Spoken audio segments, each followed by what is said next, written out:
നമസ്കാരം. Welcome to Geetha's ഭക്തി ഗീതം. വൺ ഡേ വൺ ശ്ലോകം. Srimad Mahabhagavatam 695th day. Today പ്രഥമസ്കന്ധ 6th chapter 14th ശ്ലോകം.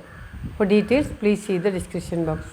ഗീതാസ് ഭക്തി ഗീതം, ഒരു ദിവസം ഒരു ശ്ലോകം. ശ്രീമദ് മഹാഭാഗവതം ഇന്ന് 695 ദിവസം. പ്രഥമസ്കന്ധത്തിലെ 6ാമത്തെ അധ്യായത്തിലെ 14ാമത്തെ ശ്ലോകം. ഓം നമോ ഭഗവതേ വാസുദേവായ. ഓം ശ്രീകൃഷ്ണ പരമാത്മനേ നമഃ. ഹരിശ്രീ ഗണപതയേ നമഃ. അവിഘ്നമസ്തു ശ്രീ ഗുരുഭ്യോ നമഃ. ഓം തത്സത്.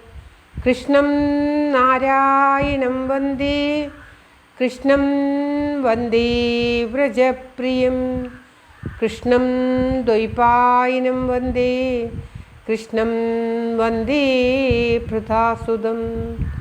ശ്രീപരമാനന്ദനാഥനായി അദ്വൈതദീപമായി, മോക്ഷേക്ഷു വൃന്ദമന്ദാരമായി, കാരുണ്യവാരിധിയായി വിഭൂദേശനാം നാരായണൻ മമ മന്ദത മാറ്റണം. ഓം തത്സത്.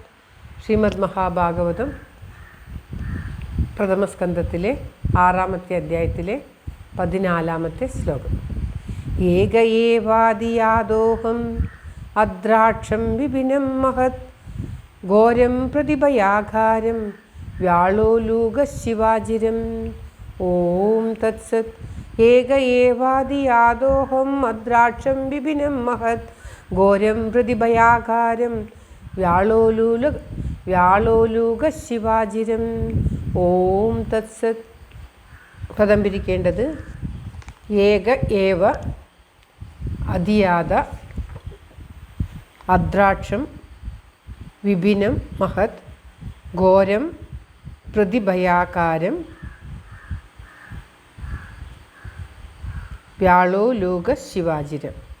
ഏക ഏവ അദോഹം അഹം അദ്രാക്ഷം വിപിനം, അങ്ങനെയാണ് വായിക്കേണ്ടത്. ഏക അഹം. ഏക ഏവ എന്ന് പറഞ്ഞാൽ ഏകനായിട്ട് തന്നെ, അഹം ഞാൻ, അതിയാത അതിക്രമിച്ച, അതായത് കടന്നുപോയ, പ്രതിഭയാകാരം. പ്രതിഭയാകാരം എന്ന് പറഞ്ഞാൽ ഭയങ്കര സ്വരൂപത്തോടു കൂടിയും, വ്യാളോലൂക ശിവാജിരം പാമ്പുകൾ, ഉലൂകങ്ങൾ, കുറുനരികൾ ഇവയൊക്കെ നിറഞ്ഞിട്ടുള്ളതുമായ, മഹത് വിസ്തീർണമായ, വിപിനം ആരണ്യത്തെ, അദ്രാക്ഷം കണ്ടു. അതായത് വളരെ ഘോരമായിട്ടുള്ള ആ വൃക്ഷം ഞാൻ ഏകനായിട്ട് തന്നെ എല്ലാ കാഴ്ചകളെയും കണ്ട് ആനന്ദിച്ചു പോകുമ്പോൾ, ഇങ്ങനെയുള്ള കുറുനരികളും മറ്റു ദുഷ്ടജീവികളും ഒക്കെയുള്ള, പലതരത്തിലുള്ള ദുഷ്ടജീവികളൊക്കെയുള്ള, വ്യാളവും ഉലൂകങ്ങളും പാമ്പുകളും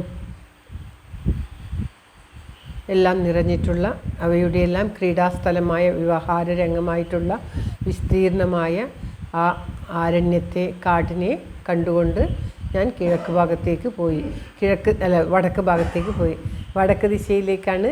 അമ്മ മരിച്ച ഉടനെ ഭഗവാൻ തന്നെ അനുഗ്രഹിച്ചതാണ് എന്ന് കരുതിയിട്ട് നാരദർ, കുട്ടിയായിരിക്കുന്ന 5 വയസ്സുള്ള നാരദർ വടക്ക് ഭാഗത്തേക്ക് യാത്രയായി എന്ന് പറഞ്ഞിട്ട്, ആ വടക്ക് ഭാഗത്ത് താൻ പോകുമ്പോൾ കണ്ട കാഴ്ചകളായിരുന്നു ഈ 4 ശ്ലോകങ്ങളിലായിട്ട് വർണ്ണിച്ചത്.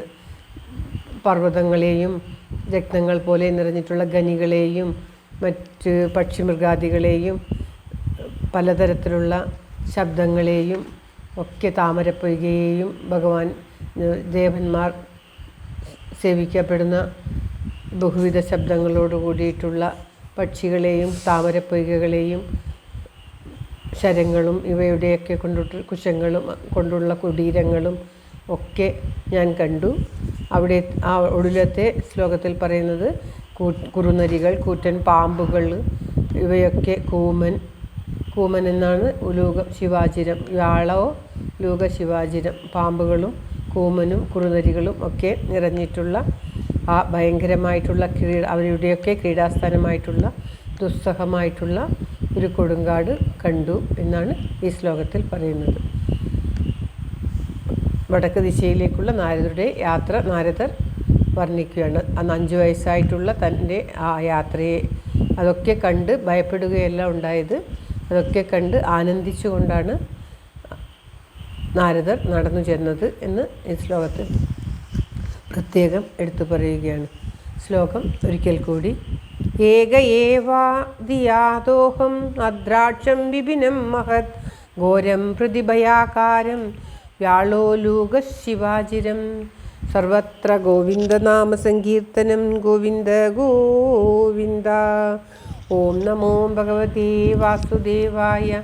ഓം ശ്രീകൃഷ്ണ പരമാത്മനേ നമ. എല്ലാവരുടെയും നന്മയ്ക്കും ആയുരാരോഗ്യ സൗഖ്യത്തിനുമായി പ്രാർത്ഥിച്ചുകൊണ്ട് ഈ ശ്ലോകം ഭഗവത് സമക്ഷം സമർപ്പിക്കുന്നു. Geetha Rajan. Thank you for watching. All the best. Have A very very nice day. God bless you. ദൈവം അനുഗ്രഹിക്കട്ടെ. എല്ലാവർക്കും എല്ലാവിധ ആയുരാരോഗ്യ സൗഖ്യവും നന്മയും ഉണ്ടാകട്ടെ. ഓം തത്സത്.